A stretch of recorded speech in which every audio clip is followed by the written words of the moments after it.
Why are not times of judgment kept by the Almighty, and why do those who know him never see his days? Some move landmarks. They seize flocks and pasture them. They drive away the donkey of the fatherless. They take the widow's ox for a pledge. They thrust the poor off the road.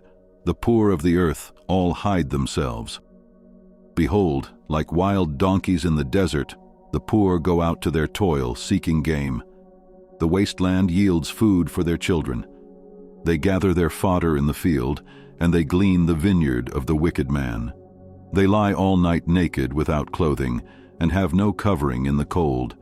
They are wet with the rain of the mountains and cling to the rock for lack of shelter.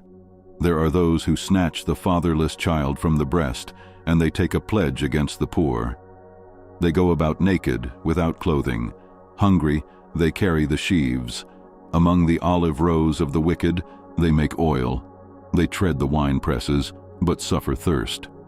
From out of the city the dying groan, and the soul of the wounded cries for help. Yet God charges no one with wrong.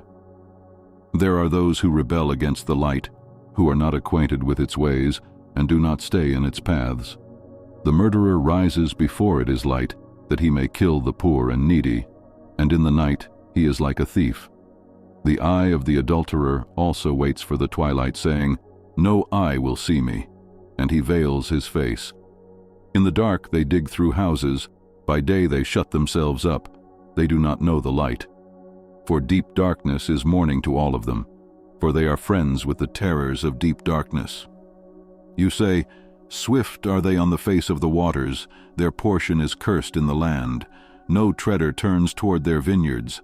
Drought and heat snatch away the snow waters. So does Sheol those who have sinned. The womb forgets them.